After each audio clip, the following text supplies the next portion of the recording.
Zero to learn coaching সেন্টারে সবাইকে স্বাগত। তো আজকে আমি একটা ইম্পর্টেন্ট টপিক নিয়ে আলোচনা করি, ন্যারেশন, যেটা এসটিপিজিটির জন্য খুবই ইম্পর্টেন্ট এবং গ্রুপ ডি গ্রুপ সির জন্য খুবই ইম্পর্টেন্ট ন্যারেশন।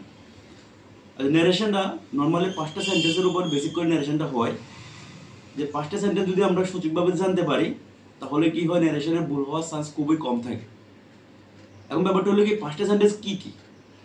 তো 5টা সেন্টেন্সের মধ্যে নাম্বার 1 যেটা থাকে সেটা হলো assertive, next interrogative, next imperative, next optative, next exclamatory. এখন ব্যাপারটা হলো কি, আমরা কিভাবে নর্মালি অ্যাসারেটিভ চিনবো, কিভাবে আমি নর্মালি ইন্টারোগেটিভটা চিনবো, এটা আমি একটু ডিটেলস আলোচনা করেছি। পরে নেক্সট ক্লাসে আমি ব্ল্যাকবোর্ডের মাধ্যমে অ্যাসারেটিভ, ইন্টারোগেটিভ প্রত্যেকটা সেন্টেন্স আমি আলোচনা করে দেবো।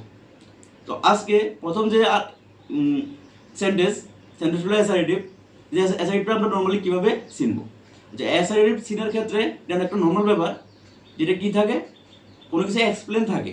নর্মালি যে সেন্টেন্সের মধ্যে কোনো আদেশমূলক থাকে না, অর্ডারমূলক কোনো কিছু থাকে না, কোনো কোশ্চেনমূলক কোনো কিছু থাকে না, এবং অপারেটিভের কোনো ওয়ার্ড থাকবে না, সেটা হলো অ্যাসারেটিভ নর্মাল ক্ষেত্রে। আর অ্যাসারেটিভে সবসময় কানেকটিভ হিসেবে রিপোর্টিং ভার্ব এবং রিপোর্টিং স্পিচে কানেক্ট হিসেবে কি হয়, দ্যাট ব্যবহার করা হয়। নেক্সট যে সেন্টেন্স সেটা হলো ইন্টারোগেটিভ সেন্টেন্স। ইন্টারোগেটিভ সেন্টেন্স বোঝার খুবই সহজ মাধ্যম, যে এই সেন্টেন্সে কি কি থাকে, এই সেন্টেন্সের শেষে কোশ্চেন মার্ক থাকেই থাকে। আর এই সেন্টেন্সে রিপোর্টিং ভার্ব এবং রিপোর্টিং স্পিচে কানেক্ট হিসেবে কি হয়, ইফ হয়। অ্যাসারেটিভে দ্যাট, ইন্টারোগেটিভে ইফ। নেক্সট হলো ইম্পারেটিভ।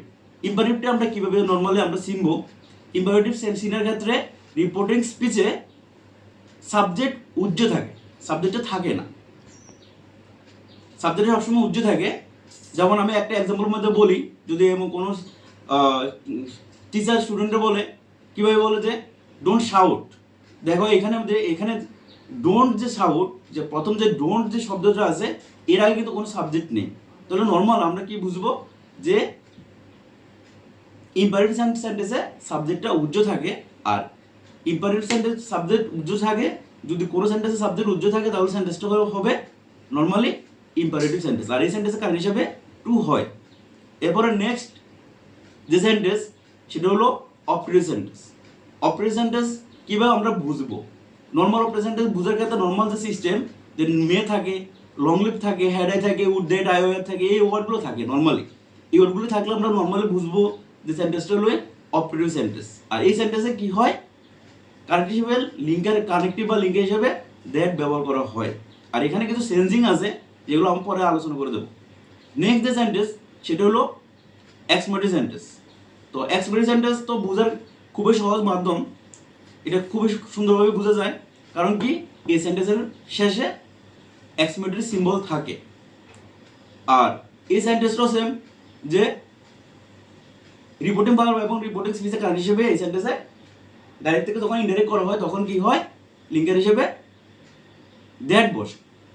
তো আমরা কি শিখলাম, যে অ্যাসারেটিভ যে সেন্টেন্স, ন্যারেশন চেঞ্জিং এর ক্ষেত্রে অ্যাসারেটিভ সেন্টেন্সে কি হয়, সেন্স করার ক্ষেত্রে দ্যাট হয়, ইন্টারোগেটিভে ইফ হয়, ইফ বা ওয়েদার হয়। এরপরে নেক্সট ইম্পারেটিভে টু হয়, ইম্পারেটিভে অপারেটিভ সেন্টেন্সে দ্যাট হয়, এক্সক্লেমেটরি সেন্টেন্সে দ্যাট হয়। তাহলে তিনটে সেন্টেন্সে দ্যাট হয়, অ্যাসারেটিভ, অপারেটিভ, এক্সক্লেমেটরি। কারণ হিসেবে কি হয়, দ্যাট হয়। আর দুটো সেন্টেন্সে একটু ব্যতিক্রম, যে একটা ইম্পারেটিভে টু হয়, আর একটা কি ইন্টারোগেটিভ, এই সেন্টেন্সে ইফ বা ওয়েদার হয়। ঠিক আছে, থ্যাংক ইউ সবাইকে।